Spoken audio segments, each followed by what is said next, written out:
गीता और रामायण ये हमारे नेत्र हैं। गीता और रामायण नेत्र हैं। एक शरीर के नेत्र होते हैं और एक अंतःकरण के नेत्र होते हैं, अथवा एक चर्म चक्षु होते हैं, दो दाएं बाएं, और एक ज्ञान चक्षु होता है जो मध्य में कहलाता है ज्ञान चक्षु।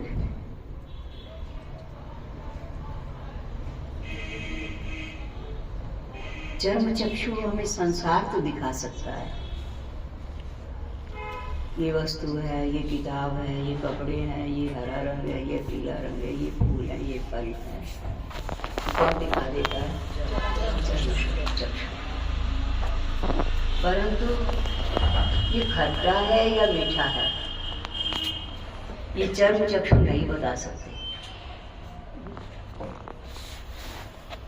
इसमें मीठा कम है या ज्यादा है, इसको चर्म चक्षु नहीं बता सकते। इसके लिए हमें ज्ञान चक्षु की जरूरत है। बोले भैया, किसी ने कहा देखना जरा मीठा कम तो नहीं है, हलवा बना है। बोले जरा चखा लो।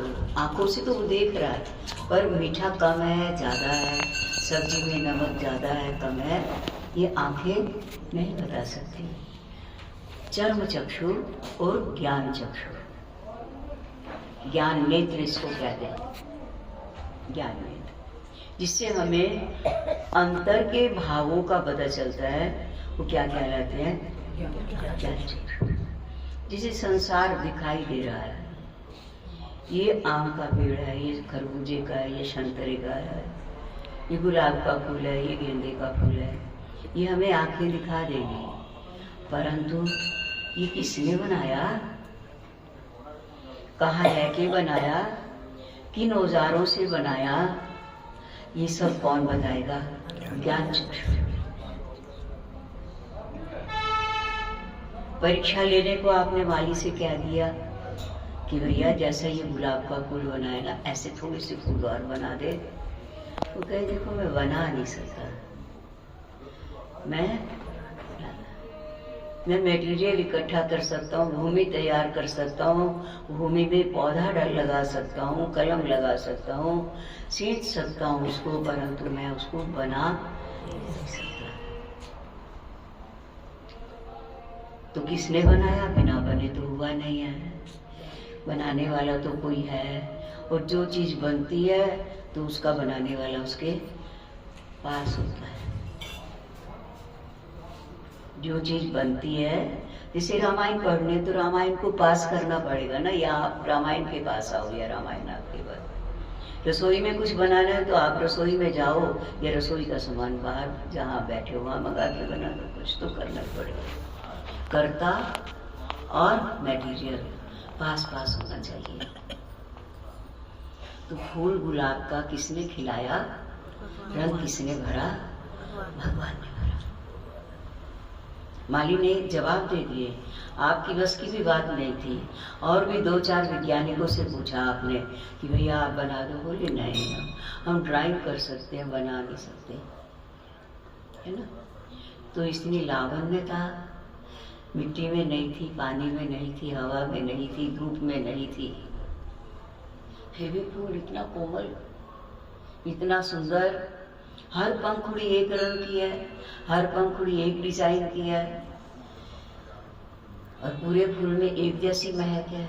कोई पंखुड़ी कोई महक दे रही, कोई कैसी नहीं। ये सब लीला रचने वाले कौन है? भगवान है।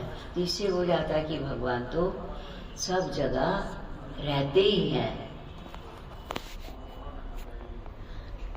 जीव मनुष्य आता जाता है, प्राणी आते जाते हैं, और भगवान रहते हैं। दोनों में अंतर है, भगवान में और प्राणियों में।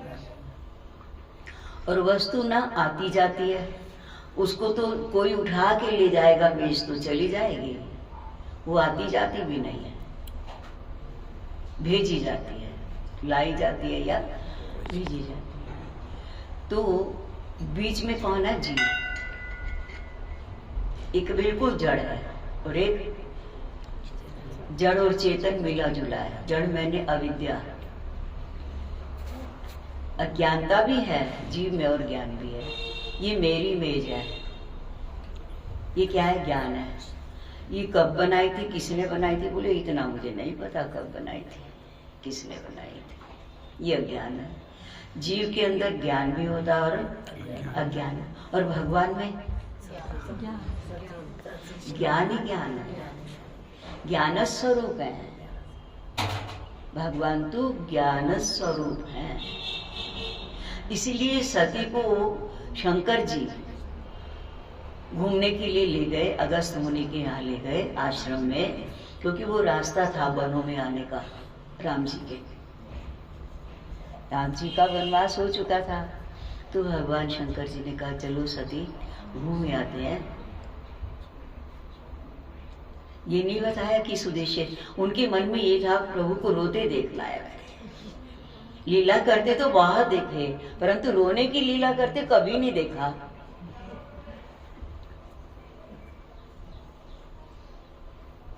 तो इस वजह से पहले से अगस्त ऋषि के आश्रम में चले गए और वहाँ कथा प्रसंग आप भी सुनाने लगे, और ऋषि ने पूछा तो भगवान सुनाने लगे, और शंकर जी ने पूछा तो ऋषि सुना। जब तक वो टाइम ना आ जाए ना चोरी हरण का, तब तक प्रभु वहीं रहे, और फिर उस हिसाब से चले कि जैसे ही चोरी हो जानकी जी की, और उस समय हम वहाँ देखें प्रभु को रोते। और भगवान ने भी बढ़िया लीला करी रोने की, गजब की लीला कर दी। हे मृग नैनी, मृगों से पूछ रहे हैं तुमने देखा? तुम मृगों से पूछ रहे हैं मृग नैनी, जानकी जी के नेत्र बड़े सुंदर थे। बोले मेरी जो जानकी थी उनके भी नेत्र ऐसे थे, सुंदर थे, तुम जैसे थे। तुमने देखा? कहाँ गई? दाढ़ी से पूछ रहे हैं, पेड़ों से पूछ रहे हैं कि तुमने देखा जानकी जी कहाँ गई? अब उनके पास जबान नहीं है ना, वाक शक्ति उनकी नहीं है। जानवरों के पास भी हल्ला मचाने की, चबाने की तो शक्ति है, वाक शक्ति, परंतु बोलने की तो नहीं ना, शब्द उच्चारण की नहीं है। वो वाक्य नहीं बना सकते, वो शब्द नहीं उच्चारण कर सकते। क्या ये बात भगवान को नहीं पता है? पता है, उनको पता था बाबा आ रहे हैं, इसलिए बढ़िया से बढ़िया रोना दिखाएंगे। और प्रभु भी मुस्कुराते हुए आगे से गुजर गए। कहीं सच्चिदानंद दिनेश आता है ना कीन, भगवान ने चिनारी मैंने पहचान नहीं कराई कि हम भाई आपको दर्शन करने आए हैं, रोने की लीला। कोई जा रहे हैं रास्ते से, और राम जी भी पहचान ही रहे हैं, परंतु प्रणाम किया। इष्ट मानते हैं ना शंकर जी प्रभु को,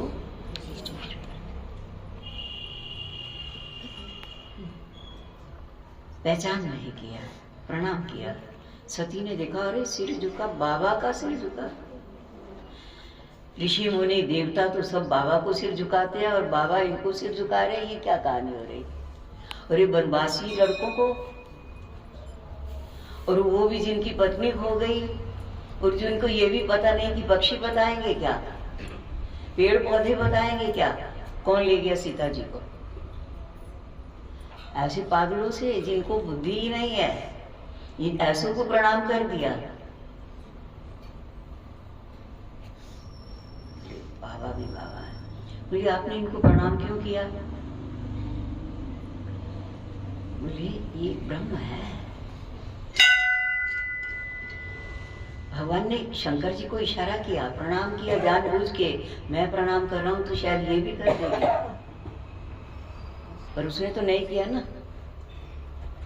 और जाके वो शंका पैदा कर दी, मैं प्रणाम नहीं करूंगी, आपने क्यों प्रणाम किया? आप तो सर्वेश्वर है, परमेश्वर है, जगदीश है, सर्वज्ञ है, आपने प्रणाम क्यों कर दिया? ये ब्रह्म है, स्टेज पर लीला करने आए हैं, संसार इनकी स्टेज है, और कभी कभी होती है, जैसे आप लोगों के यहाँ राम नवमी के दिनों में, नहीं दशहरे के दिनों में लीलाएं करते हैं ना, सारे साल नहीं करते। इसी तरह से प्रभु भी कभी कभी लीला करने आते हैं जब उनका दशहरा आता है। तो परीक्षा लेने चली गई ना, नहीं मानी तो परीक्षा लेने। फिर प्रभु ने दिखा दिया कि हम अज्ञानी हैं या ज्ञानवान है। और सीता का वेश बना के गई, छल पूर्वक सीता का रूप, वही साड़ी वैसे वेश, बनवासी वेश। और प्रभु ने उठते एकदम उठ के प्रणाम। लक्ष्मण जी घबरा, बोले अरे जानकी जी तो आ गई, मैया तो आ गई। भगवान ने माना कि इशारा किया, ये तो पार्वती है, सती है ये तो। और भगवान ने एकदम अपनी लीला फेरी, वो कपट जो करके आई थी वो कपट रूप खत्म हो गया, असली रूप प्रकट हो गया। और प्रभु ने एकदम प्रणाम करते ही पूछा, बोले देखो तो आप अकेली क्यों घूम रही हैं इस भयंकर वन में जहाँ इतने राक्षस हैं, चोरियां कर लेते हैं रात दिन। तो घबरा गई। फिर भी उसकी और बुद्धि ठीक करनी थी, तो वह कहने लगी यही है, वृक्ष के नीचे बैठे। वैसा कहा, हाँ। और बोले मैं तो आपको प्रणाम करने आई, पहले प्रणाम नहीं कर पाई थी, अब प्रणाम करने आई है। झूठ भी बोल दिया, तो झूठ का फल प्रभु ने दिया। जैसे चलने लगी तो राम दिखाई दिए, जिधर को मुड़े रास्ता न दिखा, सड़क न दिखी, राम सिया राम सिया राम सिया लक्ष्मण, राम सिया लक्ष्मण, वही वेश। ब्रह्मांड दिखा दिया, जिधर को मुड़े उधर कोई भगवान। देवलोक, ब्रह्मलोक, इंद्रलोक, सब जगह में भगवान।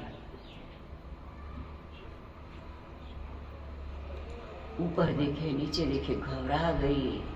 फिर क्षमा बैठ गई, बैठ करके क्षमा याचना किया, प्रभु क्षमा कर दो, मैं पहचान नहीं पा रही हूँ आपको, जान नहीं रही, अपनी माया समेटो प्रभु मेरे अंदर।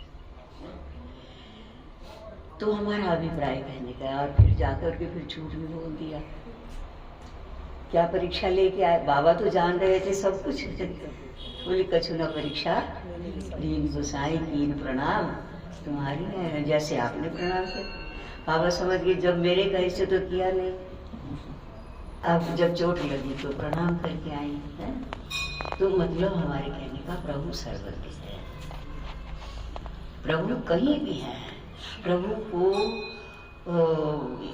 मिक्स ना मानो कि उनमें कभी ज्ञान होता है कभी अज्ञान होता है, कभी सोते नहीं है प्रभु। कई लोग शांताकारम भुजग शयनम, शयनम शब्द भले इस्तेमाल किया है, भुजग शयनम, भुजग मैंने सांप, सांप मैंने काल।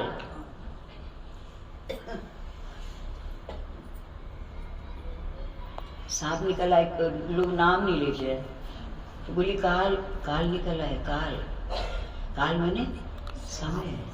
प्रभु समय के ऊपर सोते रहते हैं। और 3 गेंडलियां मिलेंगी शेषनाग भगवान जब सोते हैं ना, 3 चक्कर वाली, सतोगुण रजोगुण और सतोगुण को भी प्रभु जानते हैं, रजोगुण को भी। जहाँ सतोगुणी कर्म हो रहे हैं अथवा जो सतोगुणी प्राणी है उनको भी जानते हैं, जो रजोगुणी प्राणी है, जो तमोगुणी प्राणी है उनको भी जानते हैं। और जिस समय में प्राणी सतोगुण करता है, सात्विक कर्म करता है अथवा सात्विक स्थिति में रहता है, उसको भी जानते हैं। और रजोगुणी स्थिति में रहता है तब भी जानते हैं, और तमोगुणी स्थिति में रहता है तब भी जानते हैं। कौन? भगवान। और हर प्राणी के अंदर वो नाक क्या है, वो हमारा शरीर है। सतोगुण रजोगुण तमोगुण से बनी हुई प्रकृति से शरीर जो है, देह है, उनके अंदर कौन रहता है? हाँ, और नेत्र बंद करके रहते हैं। बस देखते रहते हैं क्या क्या कर्म कर रहा है प्राणी, कैसे कैसे कर्म इस समय किस स्थिति में है, रजोगुण में है या तमोगुण में है, या तमोगुण सतोगुण में है।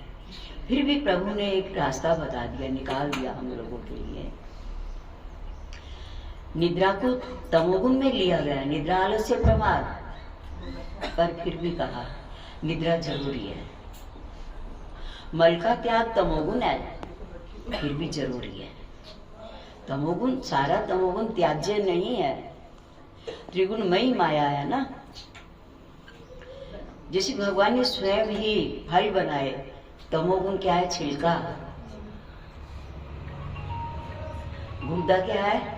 रजोगुण। और बीज क्या है? सतोगुण। एक बीज से हजारों बीज पैदा हो जाएंगे, एक बीज से कहीं राम नाम भारत, भारत मैंने एक बार कहने से ही पापों का नाश हो जाता है। भगवान का कोई भी नाम है, एक बार कहने से, किसी भी नाम को,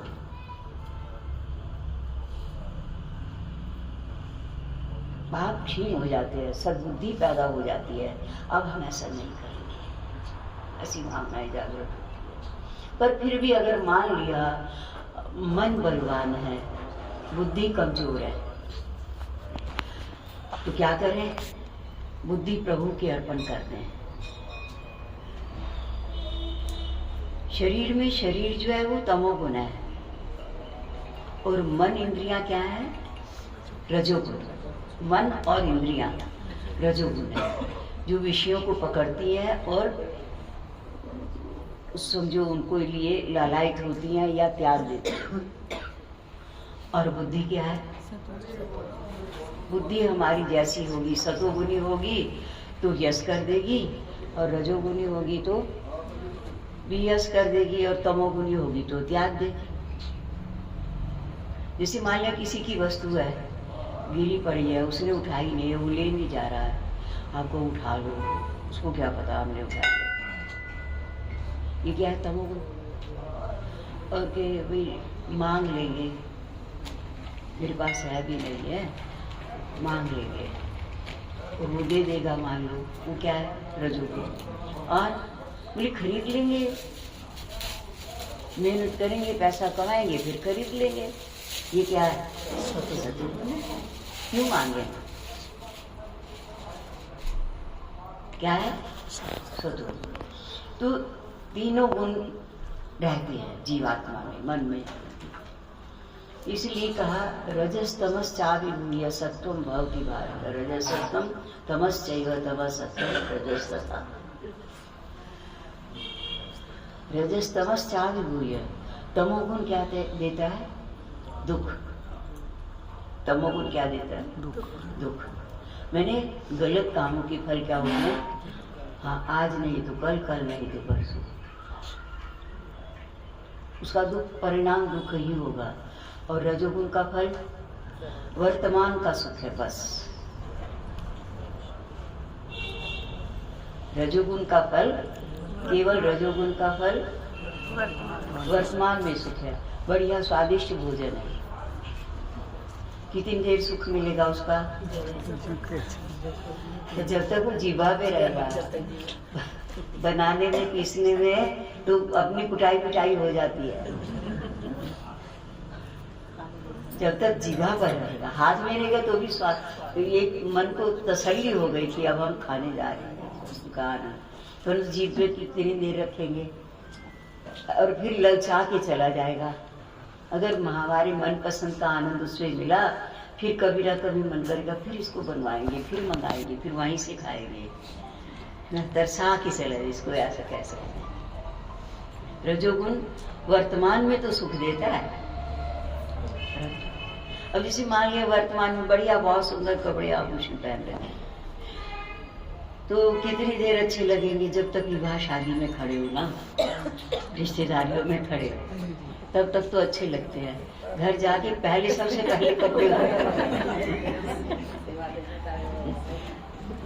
तो अभी अब आराम से बैठेंगे, आराम से खाएंगे, आराम से लेटेंगे, है ना। रजोगुण क्या करता है?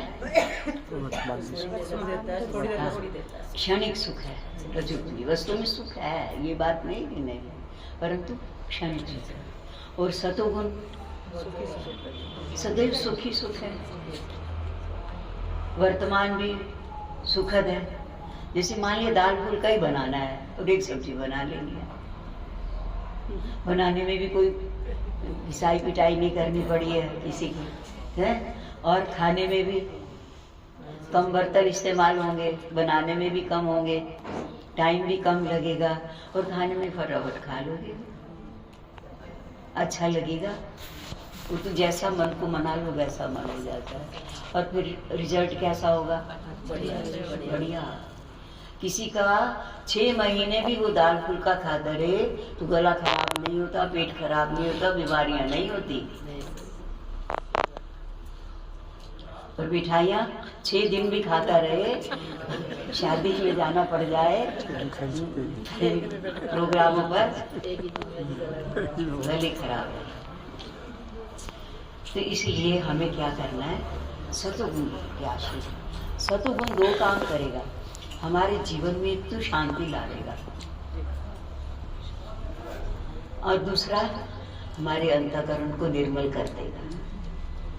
जो अंदर मैल आई हुई है, काम क्रोध लोभ मोह, सतोगुण में नहीं प्रवेश कर सकते।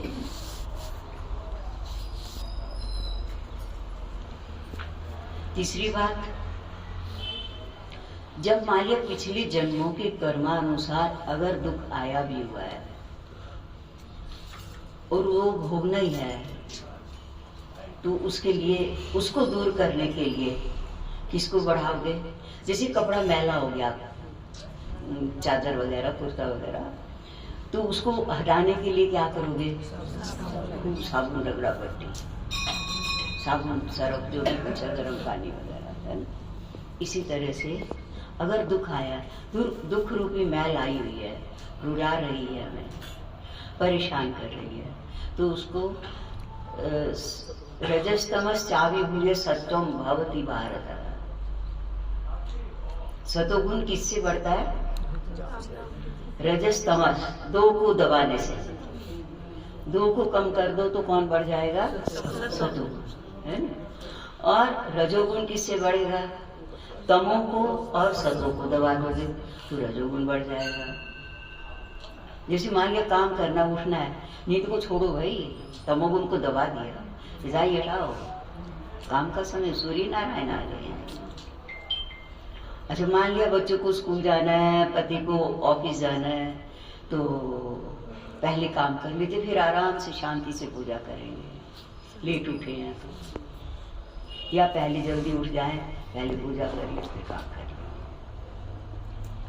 तो रजोगुण सतो और तमो को दबा के, और सतो तमो और रजो को दबा के, और तमो रजो और सतो को दबा दे, ठीक है ना।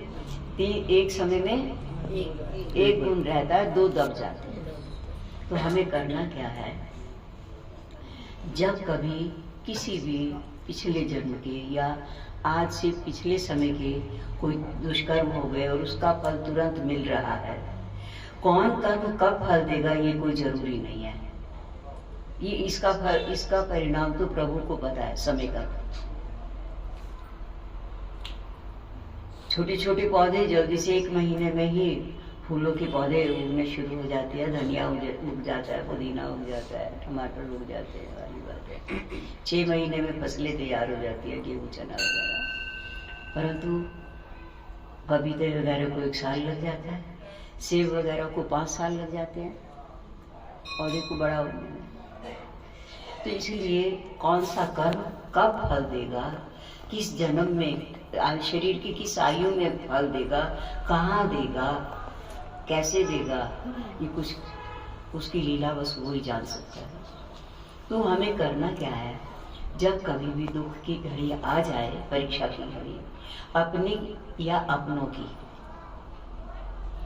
अपनी या अपनों की, समीपवर्तियों की, संबंधियों की, तो हम क्या करें? दो को पकड़ लें। तमोगुण को दबाना है ना हमें, रजो को और सतो को। रजो में दवाइयां, औषधियां जितनी भी तरह की हैं वो सब किससे बनी? जड़ी बूटियों से। और जड़ी बूटियां किसने बनाई? और धन्वंतरी किसने प्रकट किए? 14 रत्न जो निकले भगवान जी ने। समुद्र से 14 रत्न निकले हैं, तो धन्वंतरी कौन है? वैद्य, डॉक्टर है ना? तो रजोगुण। मैंने दवाइयों का भी सहारा लो। हम दवाई नहीं खाएंगे, मर जाएंगे। किसी दवाई के पौधे को इंसान ने नहीं बनाया, भगवान ने बनाया। इंसान ने तो उसको जरा सा दूसरा रूप दे दिया, कूट पीट के 2-4 चीजें मिला मिलू के उसको दवाई का रूप दे दिया है। दवाई करो और दूसरा सबसे ज्यादा सतोगुण को बढ़ा लो। पाठ करो, जाप करो, खूब पाठ करो। नाशे रोग हरे सबीरा। अगर रोग आया है तो उसको भी नाश कर देंगे और आने नहीं देंगे। चौकीदार है, बड़ा होशियार है, चोर आ गया और मान लिया वो कुछ चोरी कर रहा था और उसने उसको निकाल दिया, फिर वो तैनात खड़ा हो जाएगा ना कि अब देखिए कौन आ जाए, चलो वो तो आ गया, मैं कुछ पानी पीने गया या चाय पीने गया या नींद देगा। सावधान। सतोगुण, फिर तमोगुण आएगा ही नहीं और पिछला आया हुआ भी दब के आएगा। जैसे किसी को कोई बीमार हो, उसका इलाज करना हो, तो इलाज चल रहा है, पूछने वाले पूछ रहे, तो उसके मन में एक तसल्ली है, मेरा कोई इलाज कर रहा है, ठीक हो जाऊंगा, इलाज हो रहा है। और जिसका कोई पूछने वाला भी ना हो, इलाज भी ना हो रहा हो, उसको कितना भयंकर रोग हो, परेशानी होती है उसके दिमाग में। तो इलाज होना क्या है? मन की तसल्ली, मन को चैन, मन की शांति। ये क्या है? रजोगुण, दवाई। और सतोगुण क्या है?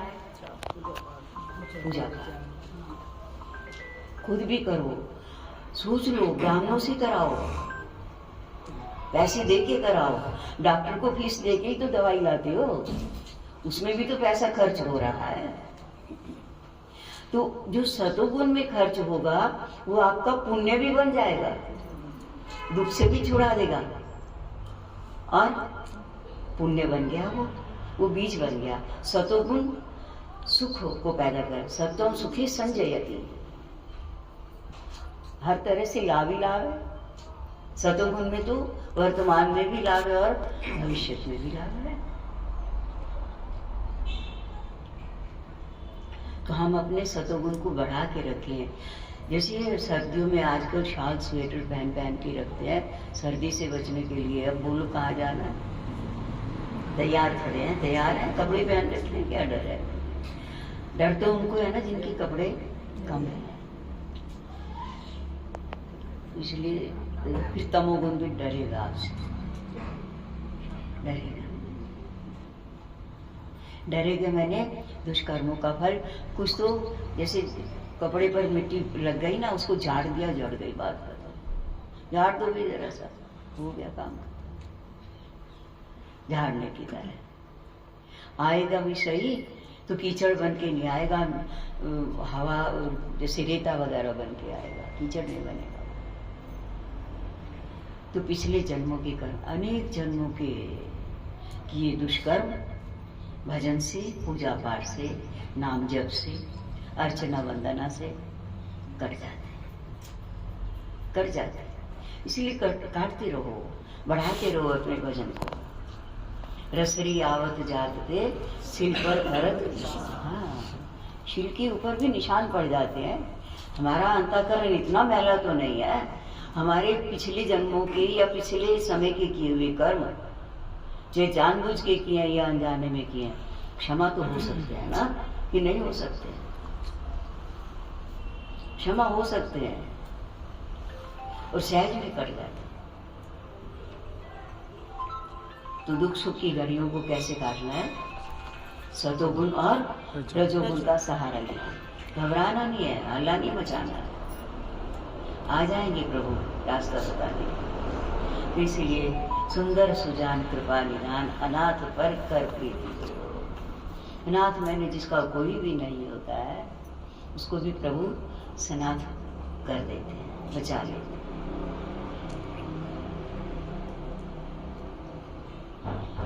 भीम की कथा तो सुनी है ना आपने? जहर पिला दिया भाइयों ने। खीर खाने का शौक था, खीर बना ली कौरवों ने, क्योंकि बलवान था, ये सबको कूट देता था, छोटे भाइयों को, छोटे बड़ों को, सबको ले बैठा। तो उन्होंने कहा इसको भीम को खत्म करना है। क्योंकि कुंती आ गई थी, पांडु की मृत्यु के बाद कुंती कहाँ आ गई? घर में आ गई थी, बच्चों को लेकर। छोटे छोटे बच्चे थे, तो उधर धृतराष्ट्र के बच्चे, इधर इनके बच्चे, दोनों एक ही घर में रहते थे। ये जरा खाने में भी खूब तेज था, तो मीठा ही खाता था ज्यादातर। उन्होंने खीर बनाई, खीर में जहर मिला दिया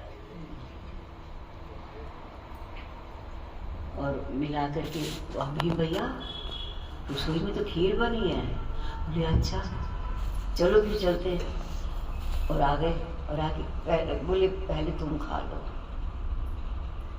हम बाद में खाएंगे जो बचेगी, पहले तुम पेट भर के खा लो जीवन। भीम को तो आदत थी, उसको मजा आने लगा, खाने लगा। अंदर था जहर, खाता गया, जहर चढ़ता गया। ये क्या? चटाई पे बैठे थे सारे, पहले से लोगों को तैयार कर रखा था। चटाई में लपेटा, रस्सी से बांधा और समुद्र में फिकवा दिया कर्मचारियों के द्वारा। और कुछ भारी शरीर था, फिर मरने के बाद वैसे भी भारी हो जाता है। और वो नीचे जल में बैठता जो बैठता ही चला गया। कुछ ऐसे जीव भी बीच में मिले जिन्होंने रस्सियां काट दी, चटाई काट दी, और कुछ ऐसे भी मिले जिन्होंने शरीर काटा। शरीर काटा तो जहर जहर को मारता है। जो जहरीले जीव थे जल में, उन्होंने क्या किया? वो जहर पी लिया, उनको तो मजा आया, तो जहर को ज्यादा पसंद करते थे। और इसका शरीर पानी की वजह से फूल भी गया था, नीचे नीचे पाताल में पहुंच गया, वरुण लोक में।